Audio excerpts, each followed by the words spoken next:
Ceci est un livre audio autogénéré par Google. Logique sociale. Collection dirigée par Bruno Pequigno. En réunissant des chercheurs, des praticiens et des essayistes, même si la dominante reste universitaire, la collection Logique sociale entend favoriser les liens entre la recherche non finalisée et l'action sociale. En laissant toute liberté théorique aux auteurs, elle cherche à promouvoir les recherches qui partent d'un terrain, d'une enquête ou d'une expérience qui augmente la connaissance empirique des phénomènes sociaux ou qui propose une innovation méthodologique ou théorique, voire une réévaluation de méthodes ou de systèmes conceptuels classiques. Dernière parution. Apollinaire Sam SimantotomafUTA à dire. Jeunesse d'ici et d'ailleurs. Récit, mobilisation, éducation et socialisation, 2021. François Palama Bongo Nzinga. Enrichissement de vocabulaire de sociologie. Glossaire de l'audiosociologie, 2021. Dominique Mel, la PMA déconfinée, la révision de la loi de bioéthique en 2020-2021. Philomène Nicole EYENE, souffrance au travail. La sphère privée en appui du combat des salariés, 2020. Juan Luis Klein et Bernard Pecker-Odir, les Living Labs, une perspective territoriale, 2020. Georges Jourdam, au croisement du travail et du politique, l'emploi salarié. Le cas français, mutation et transformation, 2020. Jacqueline Feldman, Françoise Laborie, 1938 à 2016, Histoire d'une femme en sciences, 2020. Mathieu Sordet, La demande d'asile en France, la pénitence civilisée, 2020. Lionel Clariana, Laïcité, radicalisation et protection de l'enfant. Articulation et enjeux sociopolitiques, 2020. Eguzki Urteaga, L'essor du vote nationaliste basque, 2020. Alexander Maria Leroy, Penser la sexualité des personnes âgées. De Disney à l'EHPAD du XXIe siècle, 2020. Remerciements. Je dois rendre hommage ici en premier lieu à Madame Gaby Gosselin qui m'a beaucoup soutenue dans mon entreprise. Je remercie ma femme et mes 3 enfants, Prune, Joshua et Léo, pour leur bienveillance quand j'étais absorbée par l'écriture, et pour les relectures que j'ai pu entreprendre avec eux. Le plus gros travail de correction a été réalisé par Laure Étienne Marre. Elle a toute ma gratitude. Je n'oublierai pas ici de citer aussi d'autres amis bienveillants, qui m'ont encouragé chacun à leur façon. Nicole Grisel, Sophie Alexandre, Elisabeth Toth, Jocelyne Cheminel, Claire Guilan-Wetton et Didier Michel. Et en dernier lieu, je dois faire référence à 2 sociologues, Louis Moreau de Bélin et François Abaléa, qui m'ont aidé à suivre mon chemin dans l'écriture. Exergue. La dictature parfaite serait une dictature qui aurait les apparences de la démocratie, une prison sans murs dont les prisonniers ne songeraient pas à s'évader, un système d'esclavage où grâce à la consommation et au divertissement, les esclaves auraient l'amour de leur servitude. Aldous Huxley, Le meilleur des mondes, écrit en 1931. C'est une citation qui a été maintes fois évoquée. Notre quotidien a déjà dû s'accommoder de la pérennisation des mesures d'exception consécutives aux attentats terroristes. Au cœur de la crise sanitaire d'ampleur qui touche actuellement non seulement la France, mais le monde entier, il devient légitime de se demander jusqu'où peuvent aller les mesures présentes et à venir dans le cadre du confinement de la population. Georges Jourdam, le 5 avril 2020. Propos liminaires. Lorsqu'une activité humaine est considérée comme l'exécution d'un travail, alors ce fait est le résultat d'un construit social. Des règles et des critères sont établis. Au fil du temps, ces bornes se modifient en fonction des évolutions sociales, des mutations technologiques, des rapports de force politiques entre les différents groupes d'appartenance, qui défendent chacun leurs propres intérêts et leur vision du monde. Une forme d'encadrement du travail a finalement émergé à la fin du XIXe siècle et a prospéré. Il s'agit du travail salarié.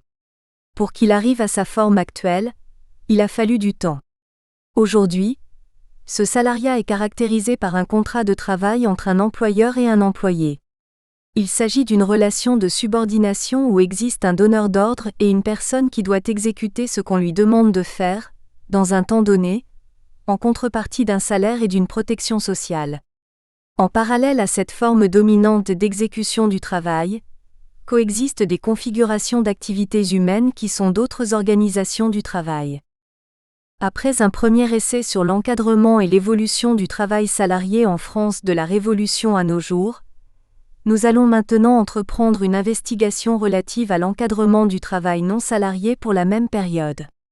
Le but de notre écrit n'est pas de développer une démonstration axée sur une problématique et des hypothèses à confirmer ou à infirmer.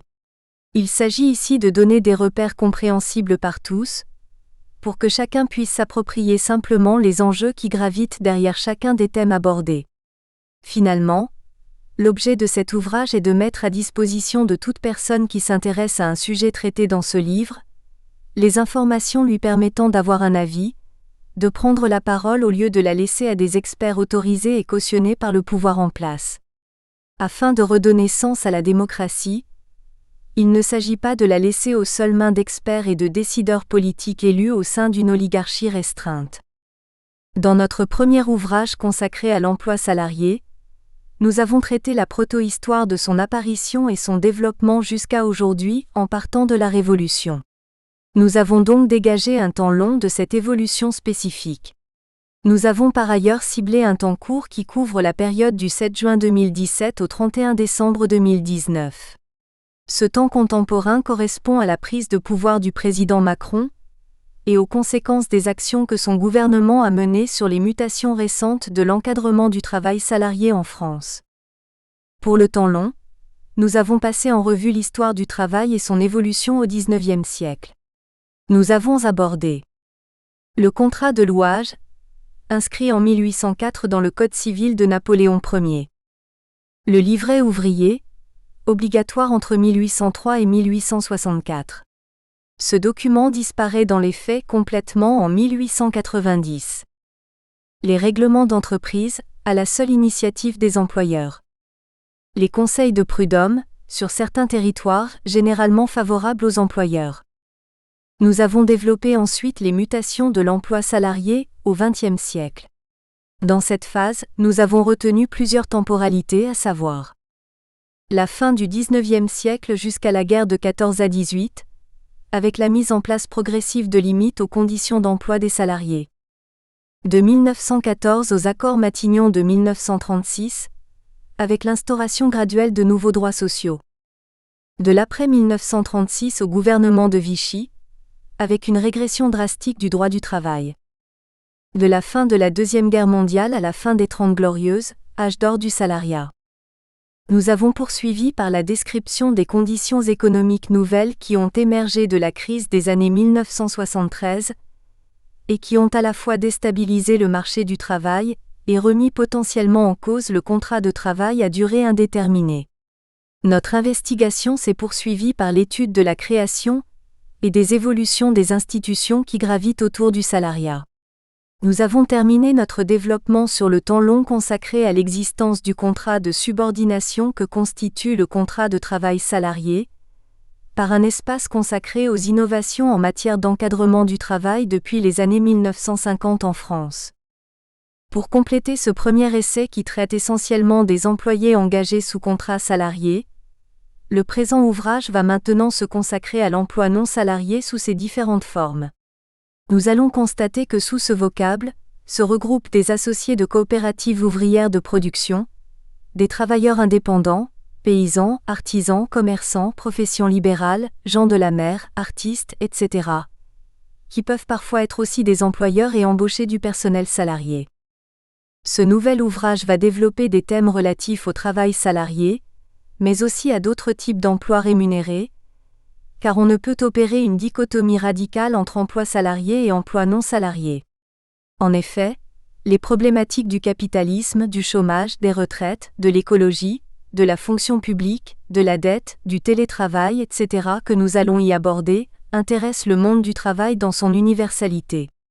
Ce cadre général étant esquissé, nous allons pouvoir entamer notre introduction. Introduction et temps présent initial. Introduction. Nous allons commencer par décrire le contexte politique qui domine au début de la rédaction de cet ouvrage, en relation avec l'encadrement du travail.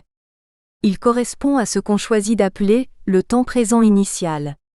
Cet espace temporel débute le 1er janvier 2020, date qui permet de se situer dans la continuité de notre ouvrage précédent. En lien avec l'actualité, nous allons mettre un terme à cette période le 11 mai 2020, date programmée par le gouvernement français pour amorcer la sortie du déconfinement sanitaire. Précisons que la pandémie provoquée par le virus Covid-19 a déclenché un confinement généralisé à partir du 11 mars 2020. Notre chapitre 1 va proposer un descriptif de situations concrètes d'emplois non salariés contemporains. Nous allons montrer que ces derniers prennent racine, la plupart du temps dans un passé lointain. Nous avons retenu dans la multitude des métiers, professions et secteurs d'activité encore existants, les paysans, les artisans, les commerçants, les professions libérales, les gens de la mer et les artistes. Le chapitre 2 va se focaliser sur 5 points, à même de structurer le débat autour de l'emploi, qu'il soit salarié ou autre. Dans cette partie, nous allons donner des repères sur le capitalisme qui nous entoure au quotidien. Puis, nous allons nous intéresser successivement à la dette, au chômage, à la fonction publique et à l'écologie. Pourquoi ces choix ? Concernant le capitalisme, il est utile d'en comprendre les rouages puisque ce mode économique domine le monde aujourd'hui. Les situations d'emploi, quelle que soit leur forme, sont influencées par le type de rationalité que dégage le développement capitalistique. La question de la dette est aussi une préoccupation centrale lorsqu'on s'intéresse à l'emploi, puisqu'elle est un des moteurs principaux de l'économie de marché. Cette dernière peut à ce titre permettre ou non le développement de l'activité et donc de booster ou non l'emploi. Au regard de la crise sanitaire en cours et de sa résolution, la dette est devenue la question centrale, que ce soit au niveau international, européen ou français. Nous allons constater que dans ce nouveau contexte, les principales règles contemporaines mises en place ne tiennent plus. Sur ce plan, nous assistons à un changement de paradigme. Pour ce qui est du chômage, nous allons démontrer que lui aussi est un construit social, souvent mis en avant pour légitimer une politique de l'emploi décidée par un gouvernement. Nous allons pouvoir relever les perturbations majeures en cours.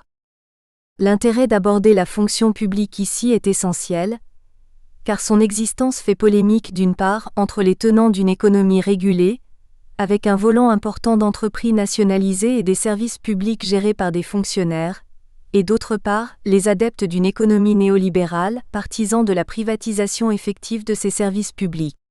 Nous évoquerons donc la construction et l'évolution du statut de la fonction publique, qui garantit l'emploi aux fonctionnaires titulaires de leur poste.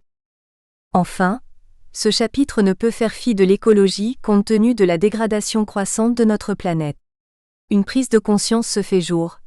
Les ressources en matières premières ne sont pas inépuisables. Les modes de production vont être tenus, à brève échéance, d'intégrer cette nouvelle composante.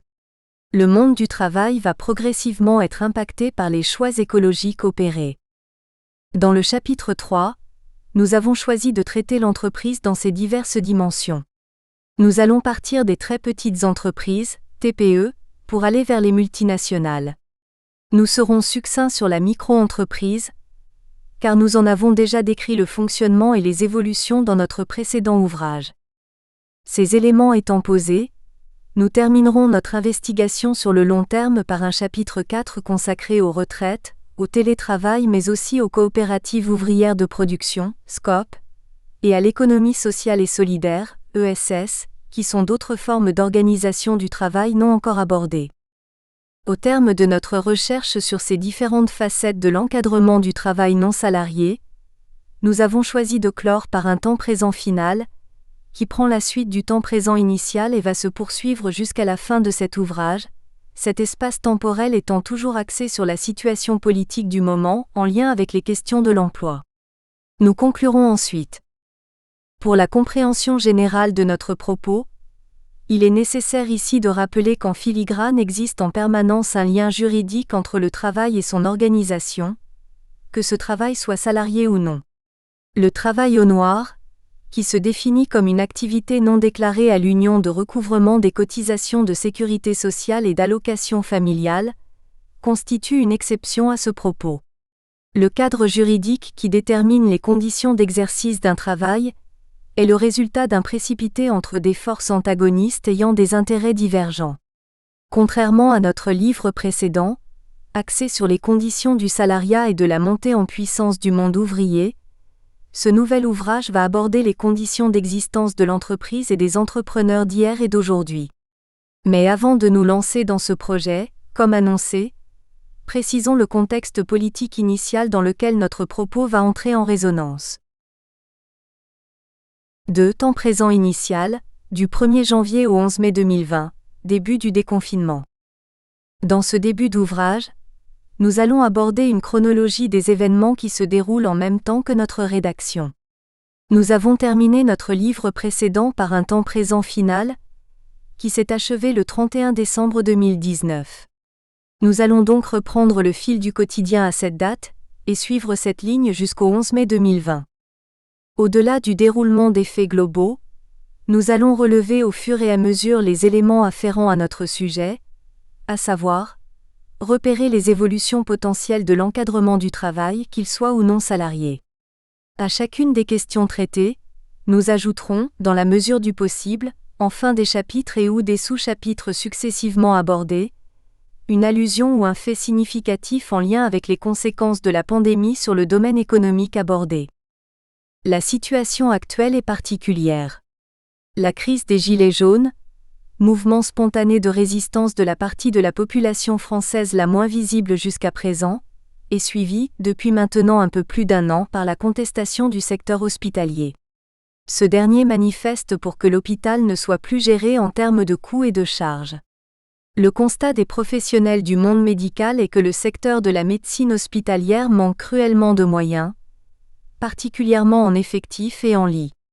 Les urgences sont saturées. On relève par ailleurs des déserts médicaux dans certaines régions de France, où la médecine de ville ne peut plus assurer un suivi cohérent de ses patients. Sur ce profond mal-être est venue se greffer ensuite l'opposition à la réforme des retraites, qui a pris une lisibilité importante à partir du 5 décembre 2019, date de la première manifestation intersyndicale d'ampleur nationale. Selon la CGT, cette dernière a rassemblé 1,3 million d'opposants, 249 000 pour le ministère de l'Intérieur. Ce mouvement qui s'est focalisé contre la réforme des retraites est plus conventionnel, car il s'appuie sur les syndicats traditionnels. Depuis le mois de décembre 2019, les manifestations se succèdent.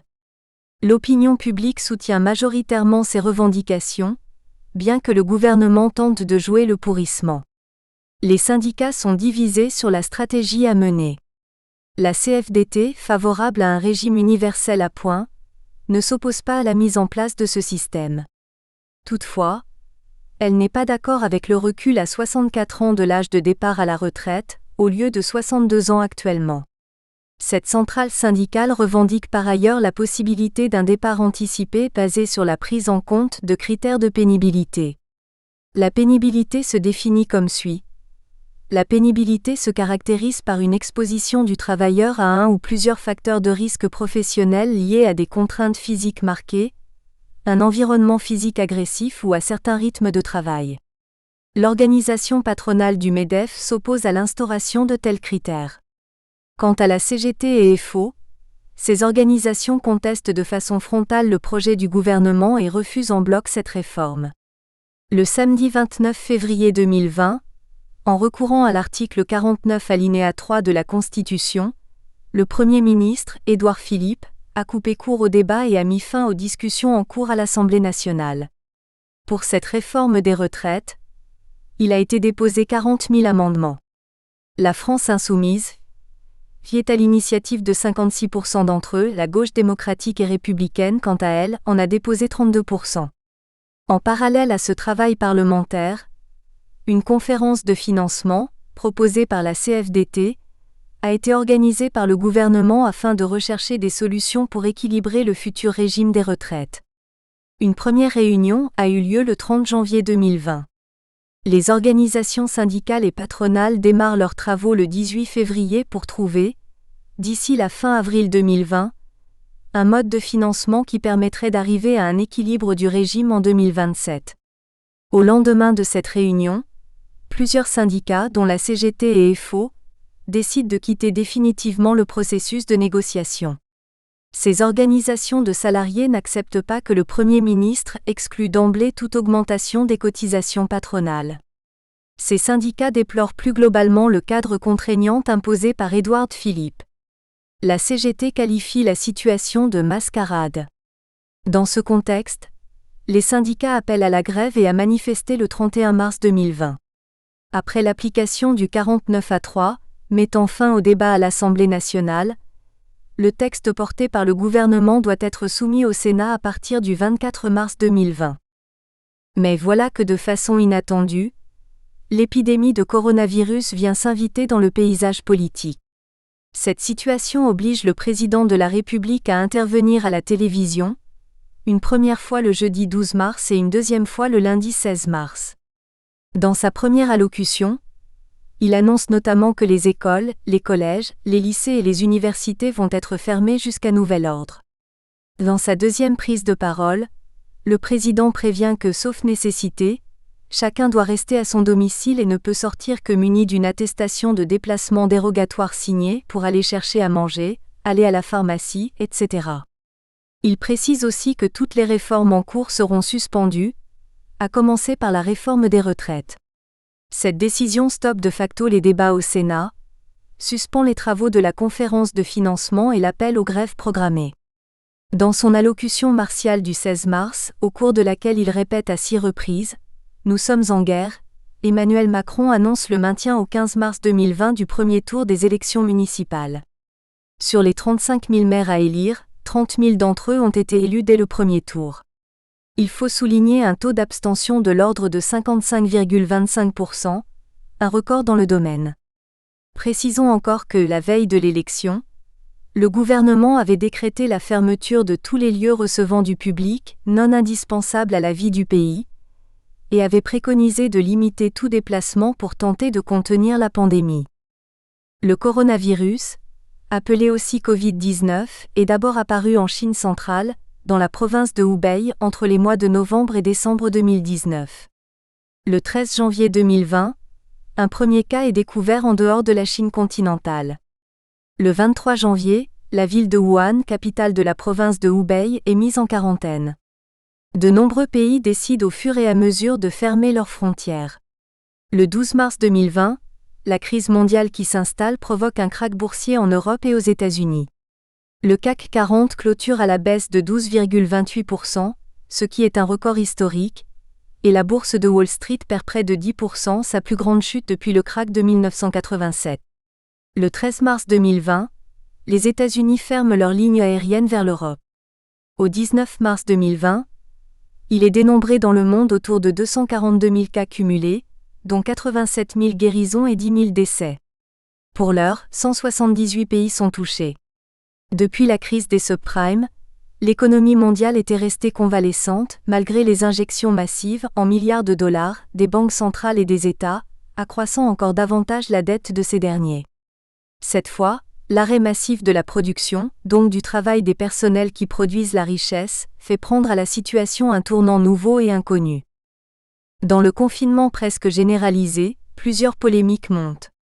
La première concerne les stocks de masques disponibles, qui n'ont pas été renouvelés après leur date de péremption pendant la mandature du président Hollande.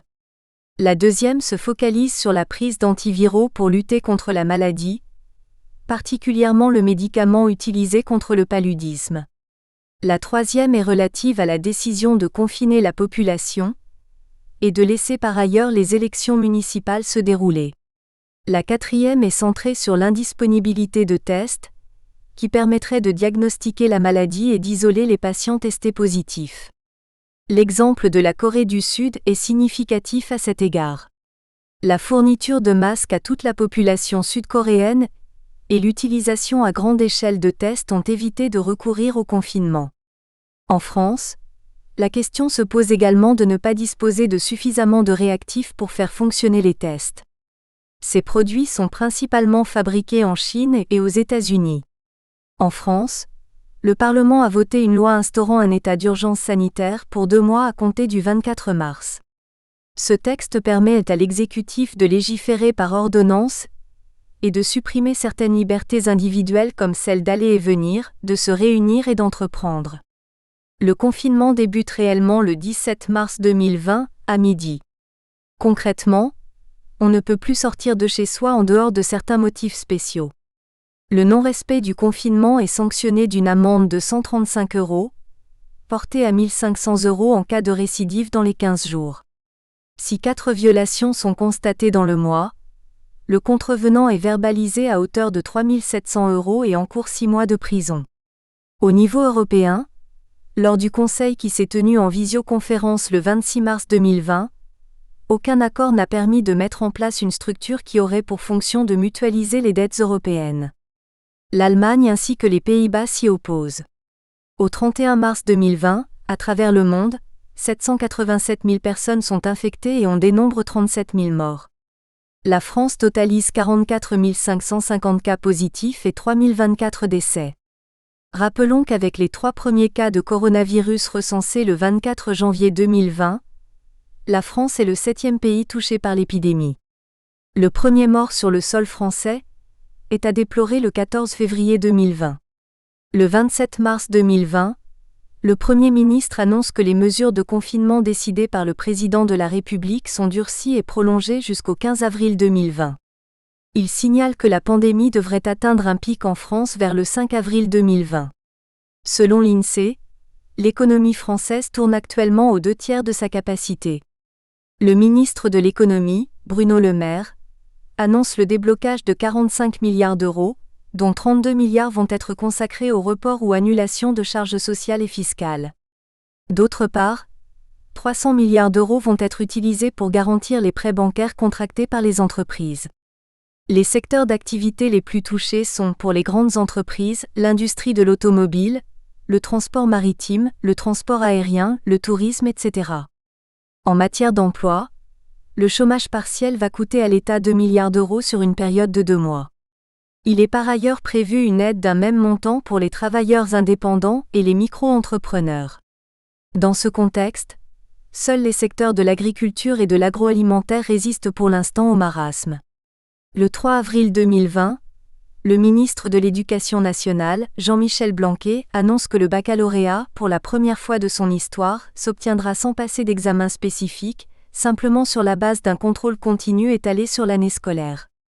Dès le 4 avril, s'opère en France un retournement de situation. Le port des masques, d'abord jugé inutile pour la population, sauf pour le corps des soignants, devient très fortement conseillé par le gouvernement et ses faire-valoir de la commission médicale. Au regard de ce revirement, l'opinion publique est dubitative et depuis peu, le confinement semble moins respecté. Dans le contexte de la crise du Covid-19, une ordonnance du 25 mars 2020 autorise l'employeur à imposer des jours de congé aux salariés. Cette dérogation est prévue jusqu'au 31 décembre 2020. L'employeur peut aussi demander à son salarié de récupérer ses repos avant la mise en activité partielle, mais il ne peut pas lui imposer. Une autre ordonnance permet à l'employeur, selon certaines modalités, d'imposer que des droits affectés au compte épargne-temps du salarié soient utilisés pour la prise de jours de repos. Globalement, le Conseil des ministres du 25 mars 2020 a pris 25 ordonnances dans le cadre de la loi d'état d'urgence sanitaire. 3 ordonnances sont en lien direct avec le droit du travail.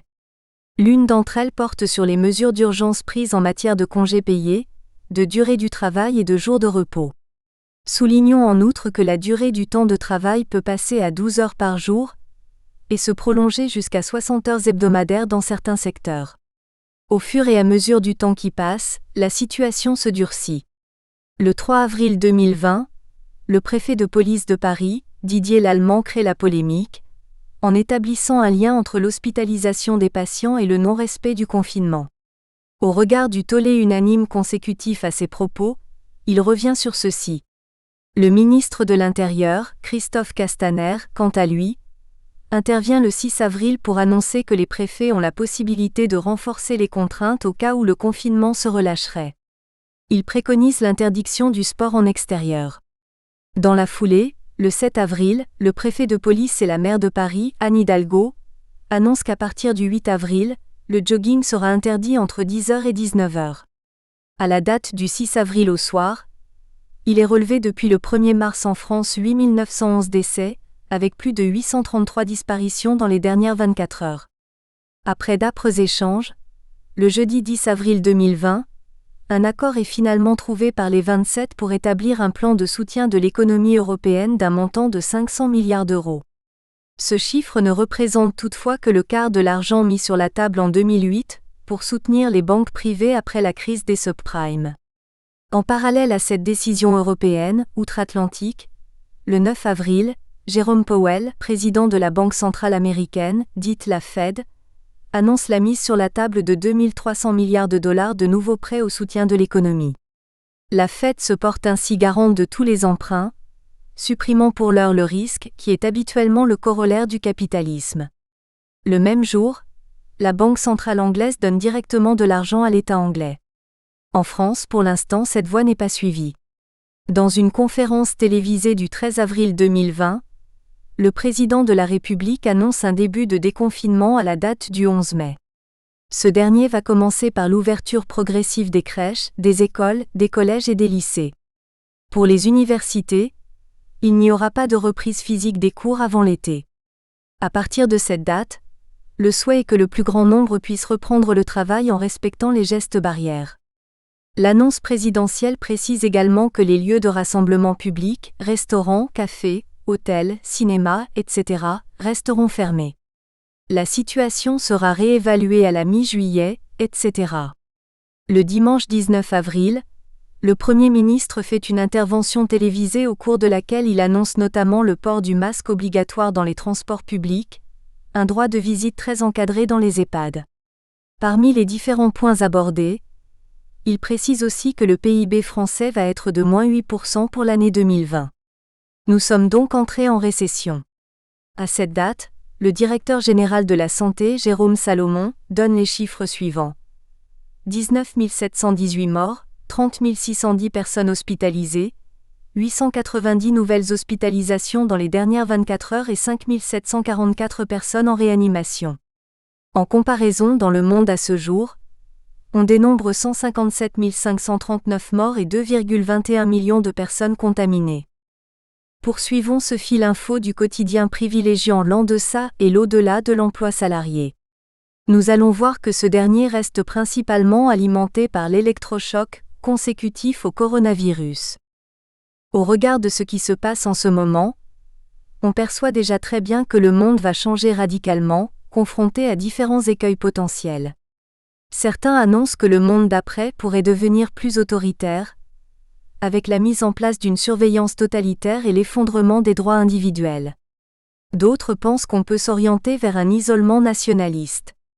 A contrario, il existe des scénarios plus optimistes, comme envisager une plus grande autonomisation des citoyens, ou le développement d'une solidarité mondiale. Le lundi 28 avril 2020, le Premier ministre présente aux députés sa stratégie nationale à mettre en place après le 11 mai. Ce plan est approuvé par 368 voix contre 100 et 100 abstentions.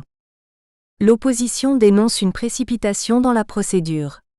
À cette date, dans le pays, il est dénombré 23 660 décès dont 367 nouvelles disparitions en 24 heures.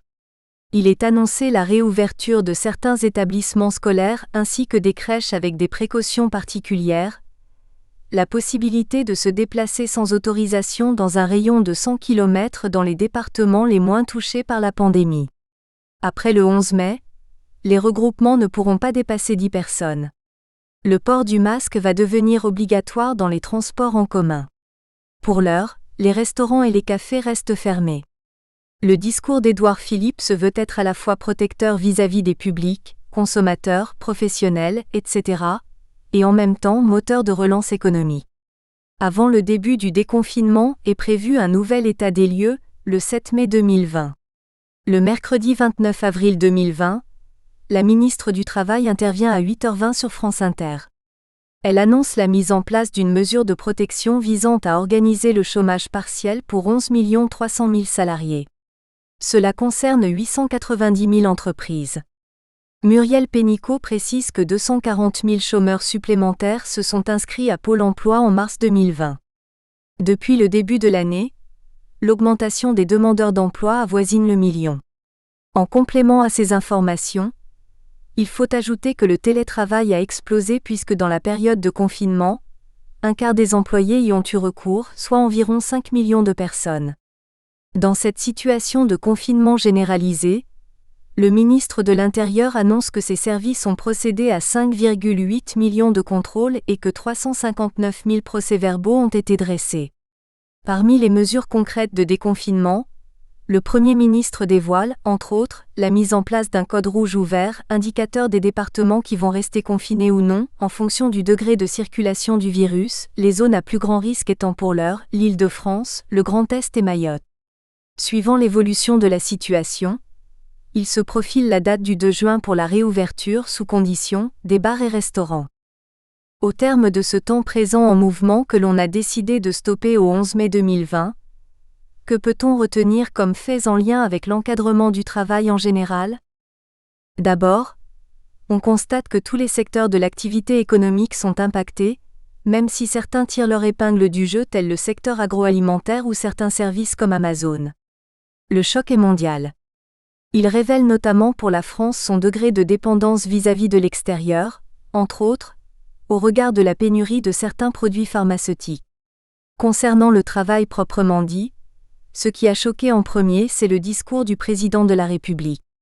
Pendant un an, ce dernier est resté sourd aux revendications des soignants destinées à remédier à la pénurie conséquente aux coupes budgétaires opérées dans le secteur de la santé.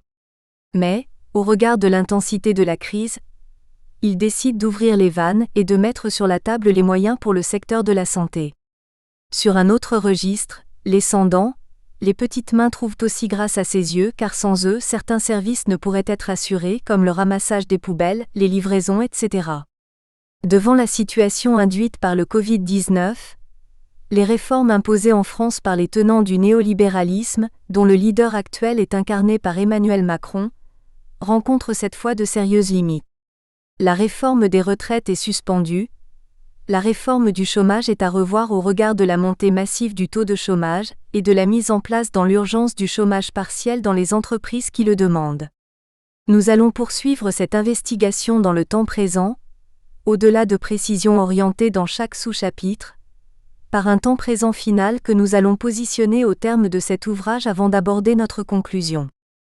Conformément à ce qui a été annoncé dans notre introduction, nous allons maintenant aborder 6 domaines d'activité qui ne relèvent pas directement du salariat. Après la Révolution, nous allons assister à la montée en puissance progressive de ce que certains appellent les classes laborieuses et plus particulièrement, le prolétariat. Dans notre livre précédent, nous avons traité la construction du droit social qui a émergé de ces transformations du monde du travail au XIXe siècle, mutation ponctuée de conflits sociaux parfois très violents. De ces luttes est née une forme de compromis entre les forces du capital et du travail, avec le développement de la société salariale. Le contrat de travail salarié devient de plus en plus protecteur au fur et à mesure que l'on entre dans le XXe siècle, jusqu'à son apogée au terme des 30 Glorieuses.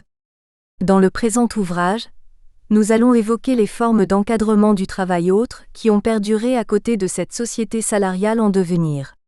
Pour être concret et mettre en avant la pérennité de ces métiers, existant pour certains déjà avant 1789, nous avons fait le choix d'en investiguer plusieurs qui nous paraissent incontournables. Chapitre 1 – Rétrospective sur plusieurs facettes dominantes de la dimension des champs professionnels en relation avec l'emploi. À présent, nous allons aborder successivement le monde des paysans, des artisans, des commerçants, des professions libérales, des gens de la mer et des artistes. Le challenge de ce chapitre est, entre autres, de mettre en avant les spécificités de ces différents champs professionnels qui fonctionnent en parallèle ou en complémentarité du salariat. Nous verrons malgré tout que ces activités indépendantes sont amenées parfois à faire appel à de la main-d'œuvre salariée. Pour commencer cette nouvelle introspection, entrons dans le monde paysan, même s'il est réduit à la portion congrue au regard de ce qu'il a été jusqu'au début des années 1960. Nous allons ici aborder les différentes formes d'encadrement du travail qui se sont développées dans cet environnement particulier qu'est le labeur à la ferme depuis 1789. Rappelons qu'au tout début, L'agriculture est née avec la mise en terre de premières semences et de la domestication des animaux par l'homme lors de la révolution néolithique, il y a plus de 10 000 ans. On peut supposer que cela a débuté par une agriculture de subsistance. Puis, peu à peu, s'est créée une agriculture de production et de négoce. L'auteur ajoute, aujourd'hui, l'organisation des marchés, la démographie, les techniques, le savoir-faire et l'application de hautes technologies sont à la disposition de l'agriculture pour obtenir des niveaux de production jamais atteints dans l'histoire de l'homme. Le monde paysan de la Révolution, à nos jours. Nous allons voir maintenant que le monde agricole, bien que représentant l'essentiel de la population à la Révolution, n'a jusqu'à présent pas eu voix au chapitre. Sur le plan général, 1789 rebat les cartes de la possession de la terre. Celle-ci, dans de nombreuses situations, change de main. Dans cette rétrospective sur les paysans, nous avons relevé que ce monde qui travaille et vit de la terre n'est pas uniforme. Les fortunes sont diverses. Il y a paysans et paysans. Le XIXe siècle est pour certains synonyme d'amélioration. C'est à la fin de ce dernier que progressivement va émerger une syndicalisation du milieu, avec des approches différentes selon les origines familiales. Nous allons montrer par ailleurs qu'au fil du temps, les petites exploitations disparaissent au profit de plus grands domaines, ce phénomène entraînant un exode rural de plus en plus prégnant. Pour résister à cette disparition qui paraît inexorable, nous allons voir que certains exploitants vont tenter de se regrouper pour se maintenir. Nous aborderons aussi dans ce sous-chapitre la question de la modernisation et de l'industrialisation de ce monde, avec l'arrivée des nouvelles technologies et l'utilisation des apports de la chimie. Nous serons amenés à constater que ce choix du productivisme a des conséquences sur la pollution des sols, de l'eau et de l'air. Nous donnerons par ailleurs quelques chiffres sur une autre approche de l'agriculture. Cette dernière, qualifiée de biologique, se veut plus protectrice de la nature, de la culture et de l'élevage. Après ces quelques rappels de cadrage, entrons maintenant de plain-pied dans le champ du travail à la ferme.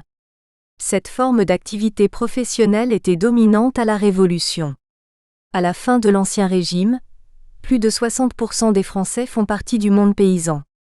Les artisans, les industriels et les gens de maison, quant à eux, représentent environ 40% de la population. La Révolution française, plutôt parisienne, ignore la condition paysanne, en particulier l'état d'indigence des millions de manœuvriers dont les besoins ne sont pas connus des révolutionnaires de la ville. Ces hommes de la terre, appelés aussi ouvriers agricoles, sont des paysans journaliers qui accomplissent des travaux saisonniers pour autrui. Ils travaillent de leurs mains avec des outils rudimentaires.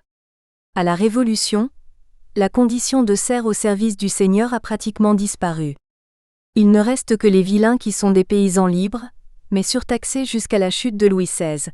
Les paysans les plus aisés sont laboureurs. Ils peuvent employer du personnel. Il existe surtout des paysans pauvres. Ceux-ci représentent approximativement les 3/4 de la population rurale et possèdent pour certains des lopins de terre de moins de 2 hectares. Pour assurer l'autosuffisance à une famille, il faut posséder un patrimoine de 5 hectares ou plus. En 1789, environ 55% des bonnes terres appartiennent à la noblesse et au clergé, 45% sont aux mains du monde paysan. Le pays, à cette période, fonctionne avec une économie de subsistance. Le travail est rythmé par les saisons et les conditions climatiques. Certaines régions se spécialisent dans le pâturage. Les travaux à la ferme sont multiples. L'élevage, la culture, la maçonnerie, l'artisanat, le commerce, etc. La vie rurale crée des liens de dépendance et d'entraide nécessaires à la survie des paysans pauvres.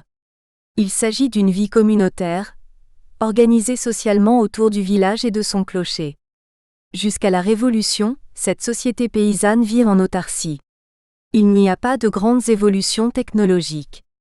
Dans le contexte de l'époque, on trouve les vaines pâtures ou communs. Ce sont des terres que les petits paysans peuvent utiliser à certains moments de l'année pour faire paître leurs bêtes. Il s'agit d'un droit d'usage. Des rivalités persistent entre les seigneurs et les paysans pour la maîtrise de ces espaces. La vie à la campagne est perturbée par des crises régulières de sous-production, car les moyens de travailler la terre sont ancestraux. La jachère et la culture sur brûlis demeurent.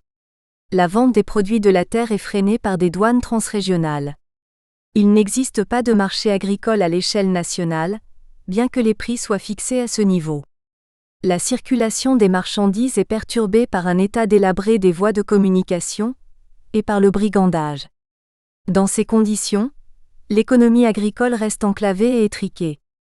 À la fin du XVIIIe siècle, les paysans sont le plus souvent organisés en faire-valoir direct. Avec des terres de plus de 5 hectares s'ils sont propriétaires, ils sont en autosuffisance. Ils peuvent être aussi en faire-valoir indirect. Dans ce cas, il peut s'agir du fermage, lorsqu'ils payent un loyer appelé le cens, et sont quelquefois redevables d'autres services.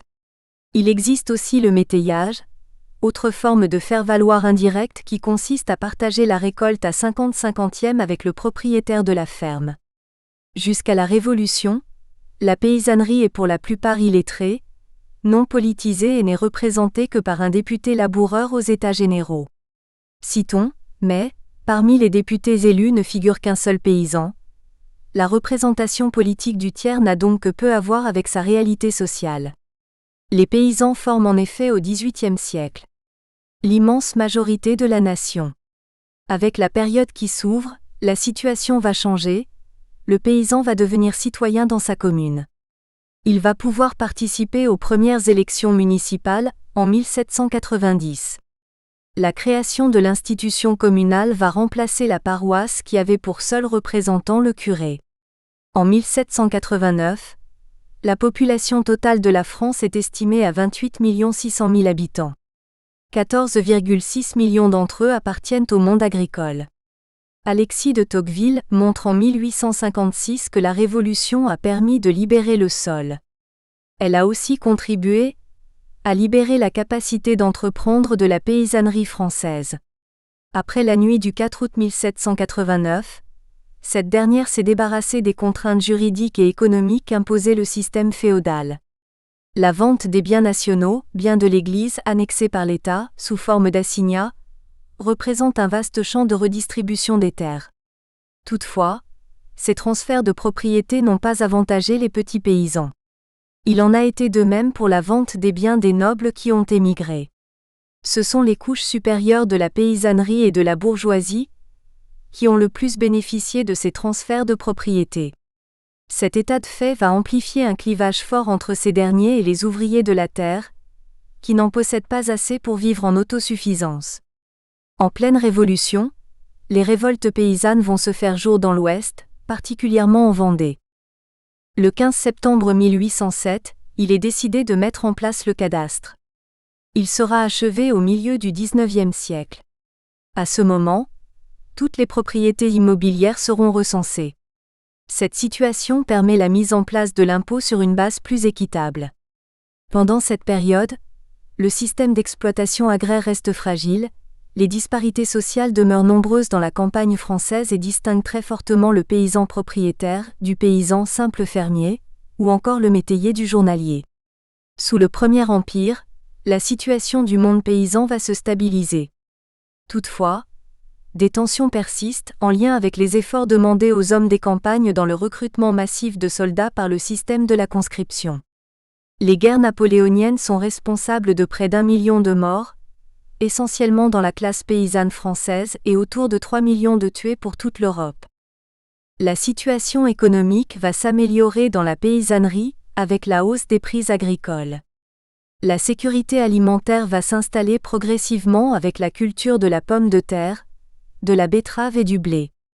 La dernière disette relevée date de 1812. Elle va avoir lieu à Caen. Le monde paysan atteint son apogée entre 1815 et 1870. La population rurale pratique à cette époque la pluriactivité, lui permettant de compléter ses revenus en hiver. Il est relevé aussi que pendant ces temps d'inactivité, les hommes des campagnes pratiquent l'artisanat ou travaillent dans des manufactures installées à la campagne. L'époque est à l'émigration vers les campagnes lorsqu'il y a du travail saisonnier, mais il existe aussi des mouvements de population vers les villes. Sous la Restauration, la paysannerie aisée prend un poids politique. Elle est avantagée par le suffrage censitaire calculé selon le niveau d'imposition. Les couches pauvres de la paysannerie restent apolitiques, sous l'influence des notables ruraux et des curés. Jusqu'en 1860, la terre constitue encore une source de rente. Après cette date, l'immobilier et l'industrie naissante deviennent plus attractifs. Les paysans, de façon globale, prennent de l'importance sur l'échiquier politique, avec la mise en place du suffrage universel pour les hommes âgés de plus de 21 ans, par le décret du 5 mars 1848. Ils représentent à cette date autour de 75% de la population et peuvent, de ce fait, prétendre détenir à eux seuls la majorité des scrutins exprimés lors d'une élection. À partir de cette situation, on constate que le monde paysan, en grande partie non instruit et sous l'influence des notables ruraux, soutient le Second Empire. Il faudra attendre la défaite face aux Prussiens en 1870 pour qu'une partie majoritaire du monde paysan adhère à la République. En 1846, la population française totale se constitue de 35,4 millions de personnes dont 26,8 millions de ruraux, soit 76% de la population. Les familles qui vivent de l'agriculture sont au nombre de 20,1 millions. Au regard de ces chiffres, on peut en déduire que la population rurale française atteint son apogée autour de 1850. Ensuite, cette population des campagnes décroît de façon continue. Au recensement de 1906, il est relevé que 43,8% des habitants vivent de la terre. En 1954, ce chiffre descend à 31,17%. Après 1870, la situation économique de la paysannerie française se dégrade. 3 facteurs sont en jeu dans cette situation. Il s'agit d'abord de la baisse des prix qui entraîne la diminution des revenus des paysans et la chute des rentes foncières pour ceux qui en possèdent. Certaines innovations technologiques, telles que le remplacement des colorants naturels par des colorants chimiques, indiquent la fin d'une activité pour la paysannerie. Sur ce même registre, on assiste aussi au crépuscule de l'utilisation du verre à soie dans le pays du Lyonnais. C'est aussi à cette période que s'installe une concurrence forte avec l'arrivée de produits venus des colonies ou de pays émergents. La troisième difficulté importante du moment est l'arrivée du phylloxéra qui va toucher la majorité du vignoble français et européen. Ce fléau a pour origine la plantation en 1864, à Pujaut dans le Gard, par un soldat revenu du Mexique, de quelques pieds de vigne américains porteurs du puceron phylloxéra. Cet événement va entraîner ultérieurement des mouvements sociaux dans la région du Languedoc. Pour contrer cet état de fait, les paysans français vont réagir en abandonnant la monoculture et se reconvertir. Dans les pays de vignobles, beaucoup vont se lancer dans l'élevage, mais aussi dans la polyculture en développant les cultures fruitières, maraîchères ou florales. Chaque région va par la suite tenter de se spécialiser au niveau agricole. Sur un plan global, on assiste à la montée du syndicalisme paysan et à l'intervention de l'État qui tente de mettre en place un protectionnisme agricole. Avec les années 1870, l'exode rural s'accélère. La ville a de plus en plus d'influence sur la vie à la campagne. Les changements passent aussi par le service militaire pour tous. Il devient obligatoire et généralisé en 1889 et permet la confrontation des jeunes ruraux avec les jeunes citadins, l'arrivée du chemin de fer en zone rurale, la scolarisation obligatoire après 1883 et la montée en puissance de la presse. Pour que la République s'impose, elle doit convaincre la paysannerie. Des organisations professionnelles agricoles, OPA, se mettent en place progressivement sous l'autorité de notables. En 1881, on assiste à la création du ministère de l'Agriculture. En 1884, la loi autorise les syndicats. En 1885, se créent des sociétés de crédit agricole. En 1900, une nouvelle loi met en place les principales règles de fonctionnement des assurances mutuelles agricoles. Mais, c'est avec la loi de 1901 sur la création des associations à but non lucratif que se développent de nombreux groupements professionnels. Nous espérons que vous avez apprécié cet aperçu. Pour continuer à écouter ce livre audio sur Google Play Livres, utilisez le lien dans la description de la vidéo.